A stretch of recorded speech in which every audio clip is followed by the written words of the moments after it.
클릭 감사합니다. 삼테크TV 김선풍입니다. 만나서 반갑습니다. 이번 시간은 상가 임차인 월세 인하 요구 가능. 임차인 월세 8개월 밀려도 주인이 계약을 해지할 수 없다. 코로나 경제위기 IMF 충격보다도 더 크더라. 은행 대출 조이고 이자 올린다. 김정은 통지문은 가짜다. 라는 주제로 말씀을 나눠보도록 하겠습니다. 자, 신문 해달에 몇 개 보고 말씀 나누겠습니다. 하룻밤 사이에 바뀐 통지문, 우리식 표현이 북한식 표현으로 둔갑했다. 자, 일간베스트. 김정은 사과 통지문이 가짜라고 생각하는 이유. 김정은 사과문 가짜일 가능성 높다. 당신 가족이 죽어도 김정은이 계몽 군주냐? 유시민에게 하는 말입니다. 상가 월세 8개월 밀려도 계약 해지 안 되더라. 보증금이 급등할 것이다. 코로나19 충격, IMF 글로벌 금융위기 때보다도 30% 더 크더라. 신용대출 본격 조이기, 자, 직장인 금리 올릴 것이다. 자, 세부적인 내용 살펴보겠습니다. 하룻밤 사이에 바뀐 북한 통지문, 우리식 표현이 북한식 표현으로 둔갑했다. 자, 김정은 사과문이 자작극일 가능성이 매우 높은 것이 증명되고 있습니다. 이정훈 기자의 이정훈 TV에 의하면 이해란 박사가 김정은의 사과문이 북한식 표현이 아니라고 이 기자에게 전화를 했다고 합니다. 이해란 박사가 전화하기 전날 이 기자는 김정은 사과문의 전문을 복사해 놓았는데 이해란 박사가 이야기하고 나서 다시 들어가서 살펴봤더니 청와대 게시판에 있는 김정은 사과문이 통지문의 내용이 한국식 표현에서 북한식 표현으로 다시 수정해 놨다는 것입니다. 기자의 직업 정신에 의해서 현 정권의 거짓이 백일화에 드러나고 있고요. 자, 이는 그야말로 상상을 못할 엄청난 파장 결과로 정권이 무너지는 계기가 될 것으로 보입니다. 다만 그는 기자라 자기가 수정 이전의 본문에 대해서 분명히 복사를 해 놓았지만 이게 사실인지 아닌지 자기 눈이 의심스럽다고 표현하고 있습니다. 아무리 공산주의자들이 목적을 위해서는 수단과 방법을 가리지 않는다고는 하지만 전 국민, 전 세계인을 상대로 해서 상상 초월한 거짓말을 하는 것이 대한민국 청와대에서 벌어지고 있는 현장입니다. 자, 중간은 생략할 것이고 부분적인 내용만 보여드리니 자료나 필요한 내용이 있으신 분들은 이정훈 TV에서 확인하시기 바랍니다. 자, 이정훈 TV에 의하면 25일자를 봤더니 기칙이 보도한 바와 같이 22일 저녁 강령군 금동리 연안 수역에서 정체불명 인원 1명이 우리 영해 불법 침입했다가 우리 군인에 의해서 사살 충돌한 것이 발생했다. 이렇게 되어 있는데 그 다음날 봤더니 25일에서 26일을 봤더니 자, 지난으로 표현을 바뀌었다는 것입니다. 이 표현이 이제 새로 추가가 됐고 황해남도가 이제 들어갔다는 것입니다. 강령군 앞에. 그 다음에 정체불명의 의자가 들어갔고 그 다음에 영해 표현이 이제 자, 영해에서 령해로 바뀐 거죠. 영해로. 그리고 했다가 바뀌었고 그 다음에 하였습니다로 바뀌었던 했다가 하였습니다로 이렇게 바뀌었다는 것입니다. 또 아울러 뒷부분에 보면 자, 접근하며 두발 공포를 이게 엎드리며 됐다고 행동한 것 같다고 했습니다. 이 표현이 이제 계속 이런 식으로 바뀌고 구원하고 그다음에 하면서 이발의 공탄을 이렇게 엎드리면서 이렇게 바뀐 거고요. 북한식 표현으로 바뀌었다는 것이죠. 그다음에 없었던 글자가 이렇게 들어간 것입니다. 빨갛게. 그다음에 되었다고, 됐다라는 표현을 이제 북한에서는 되었다라고 이렇게 표현한다고 합니다. 그래서 이해란 박사가 이제 봤더니 이게 북한식 표현이 아니다고 얘기를 했다고 하는데 그 다음날 이렇게 바꿔놨다는 것입니다. 계속해서 좀 더 보면요. 자, 불미스러운 일이 발생해 문재인 대통령과 남녘 동포들에게 커다란 실망감을 더해준 것에 대해서 대단히 미안하게 생각하는 뜻이라고 했습니다.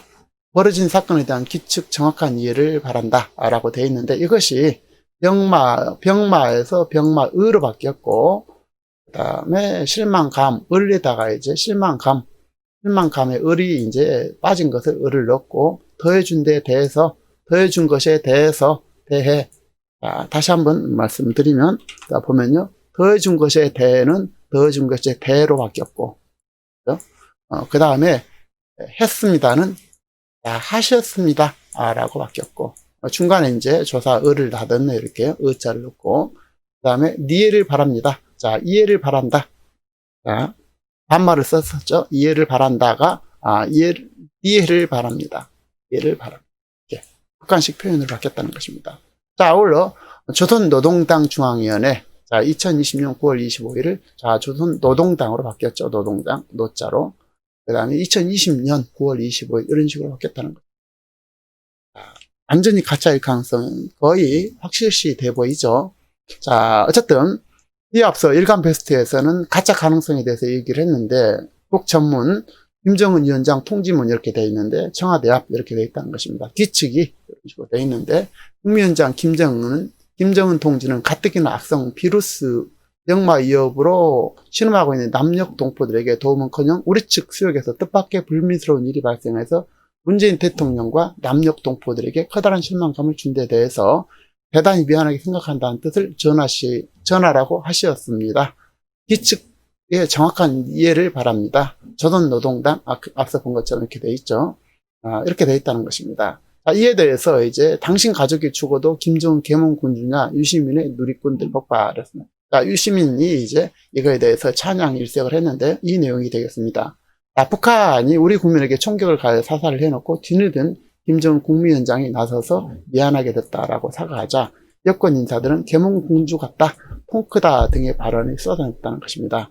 누리꾼들은 정말 제정신이 아니다. 유족 앞에서도 그런 말을 할 수 있겠느냐면서 분노하고 있는데요. 유시민 노무현 재산 이사장은 25일 유튜브 생중계를 하던 도중 김정은이 청와대에 통지문을 보냈다는 소식이 알려지자 자, 우리가 바라던 것이 일정 부분 진전됐다는 점에서 희소식이라고 김정은 위원장을 계몽군주 같다라고 했다는 것입니다.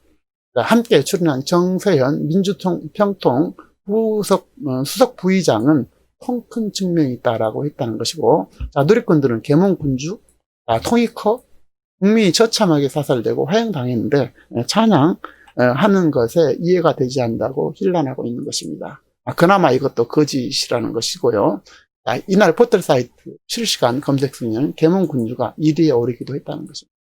인터넷 커뮤니티 등에서는 저도 덕계문이지만 계몽군주는 아닌 것 같아요.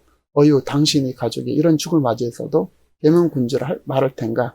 제정신이 아니다. 21세기에 계몽군주가 나왔다고 박수치며 하나는 너들은 정상적인 사고를 할 수 있는 건가 등의 글이 올랐다는 것입니다. 자, 한 네티즌은 그렇게 김정은을 칭송하고 싶으면 계몽군주 때 가서 사시라 라며 아까운 세금 퍼주지 말고 우리 세금 때문에 등골이 휜다라고 했습니다. 또 다른 네티즌도 자국민에게 적에게 사살당했는데 월북이라는 프레임을 씌우고 오히려 그 적의 우두머리 사과 한마디에 계몽군주라고 지켜세우고 있다면서 국민을 진정으로 위한다는 생각이 전혀 느껴지지 않는다고 했습니다. 자, 여러분 이 말에 또 그 전에 가짜 거짓말이라고 거의 확정적으로 보여지는데요. 이거에 대해서 어떻게 생각하십니까? 그야말로 비참한 그런 현실을 느끼게 됩니다. 자, 다음은 우리 경제 분야에 대해서 좀 더 알아보도록 하겠습니다. 상가 월세 8개월 빌려도 계약 해지 안 돼. 보증금 급등할 것. 자, 상가 임대차 그 보호법이 개정안 국회를 통과했고 10화장 예정되고 있는데요. 자, 피해 입은 상가 임차인은 임차료 보증금이나 요구 가능하고 월세 8개월 빌려도 계약 해지를 못한다는 것입니다. 소송 대란으로 이어질 것이고 임차인 월세 올려받을 것이라는 것입니다. 자, 여러 가지 이제 문제점이 이제 노출되겠죠.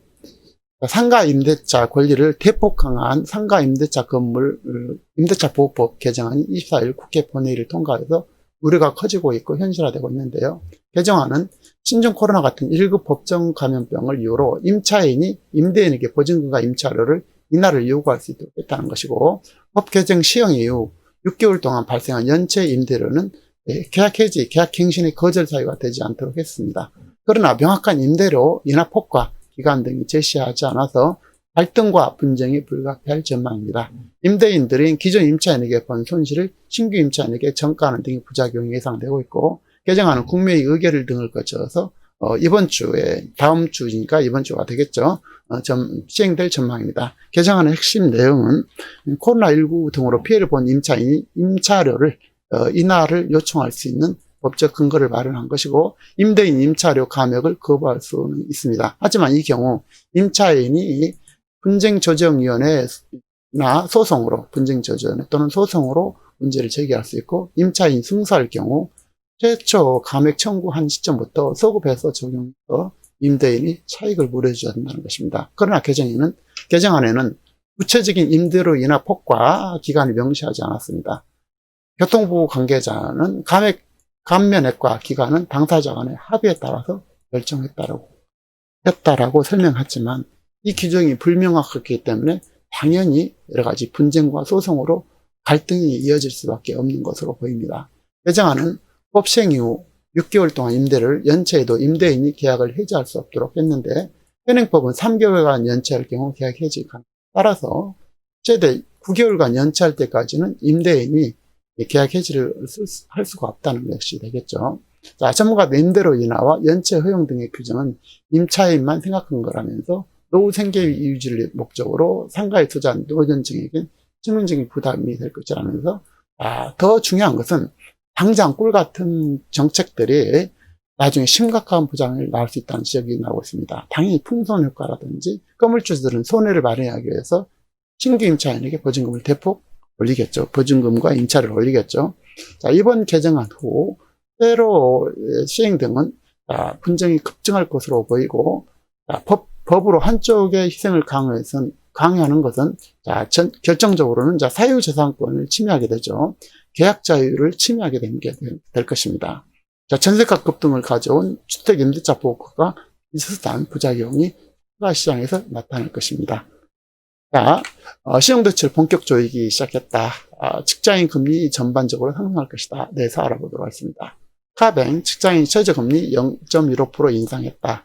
우리 국민과 우리은행도 직장인 한도 우대금리를 축소했고, 생활자금 받는 서민에게 타격이 불가피하다.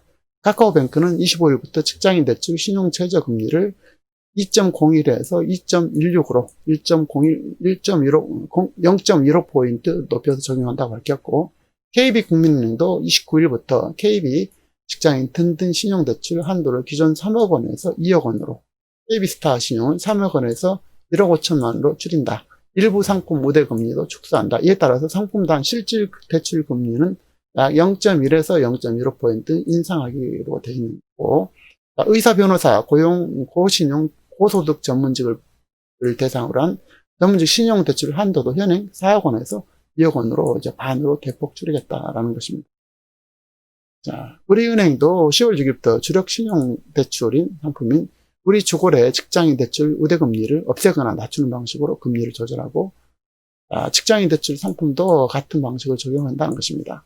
은행권의 이러한 움직임은 최근 국민당국이 대출 신용 급증에 따른 리스크 관리를 해서 시중은행에게 신용관리 계획을 제출을 요구한 데 따른 것이고, 한국은행의 8월 중 금융시장의 동향에 따르면 은행권의 대출 잔액은 5조 3천억 원이 지난해 2004년 이후 증가해서 가장 큰 폭으로 늘었다는 것입니다. 은행들이 직장인 신용대출 전반의 대출 금리를 인상하며, 우리 국민은행도 대출 축소를 해서 고소득층, 이것이 이제 고소득층이지만 고소득에만 해당되지 않고 보다 광범위하게 적용할 예정이고, 이 때문에 핀셋 규제를 넘어서 생활자금을 빌리려는 이들에게도 타격이 불가피하다는 지적이 나오고 있습니다. 자, 다음은 코로나19 충격 IMF 글로벌 위기보다도 30%더 체감이 더 높다라는 것입니다. 지난 5월에 이미 우리나라 기업들은 코로나 사태로 인한 경제적 충격을 IMF 외환위기 글로벌 금융위기 때보다도 약 30% 크게 체감하는 것이 나타났습니다. 글로벌 금융위기를 대비를 해보면, 글로벌 금융위기를 100으로 봤을 때 코로나 사태를 134로 보다라는 것이죠. 34가 더 높았다는 것이고요. 마찬가지로 IMF를 100으로 봤을 때 글로벌 코로나를 128로 보더라는 것이죠. 그래서 약 한 30%가 더 평균적으로 체감도가, 충격의 체감도를 더 느끼고 있다는 것입니다. 왜 이러냐면은, 그야말로 코로나는 앞으로 어떤 확정적인 것이 아니라 불확정한 것이기 때문에 이제 그런 것 같은데요.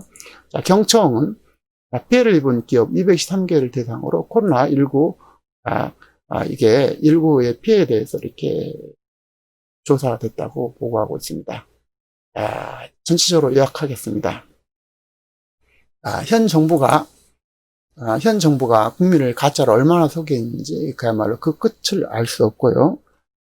선거 부정으로 가짜 국회의원이 되어서 법을 만들고 국민을 코로나로 정치 탄압 도구로 이용하고 있고, 이로 인해서 모든 것이 무너지고 있는 것 같습니다. 이에 국민들은 속수무책으로 당하고 있고 아직도 정신 차리지 못한 문파들이 있다는 것이 너무나 당혹스럽고, 이들이 과연 한국인이 맞는지 의심스럽다라고 보여집니다. 무엇이 어디서부터 잘못됐는지 알 수 없지만 자유민주주의가 그야말로 풍전등화에 놓여 있는 현실에서 자유시장 경제와 공정한 경쟁, 페어플레이와 노력에 의한 것이 대가라는 기본과 기초부터 하나씩 바르게 잡아야 할 것 같습니다. 이번에 북한군에게 사살되고 불태워진 공무원의 친형은 전형적인 문파라고 합니다.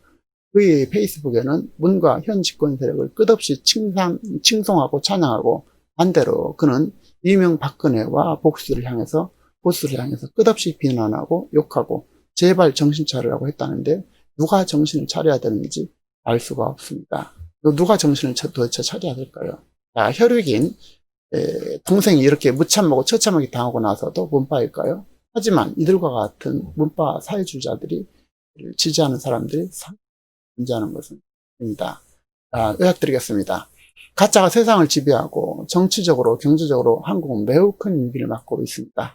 하지만 우리는 험난한 세상을 이겨나가야 되겠습니다. 각자 주어진 여건에서 슬기롭게 잘 사시기를 바라고요.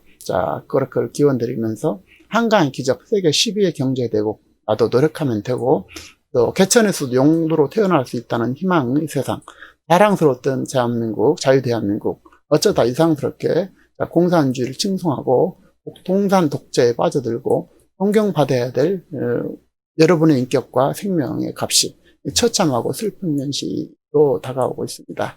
하지만 용기를 내셔서 자랑스러운 자유대한민국을 지켜나갈 것입니다. 그 시작은 내가 할 수 있는 작은 일을 실천한 것이 아니겠는가라고 생각하고 있습니다.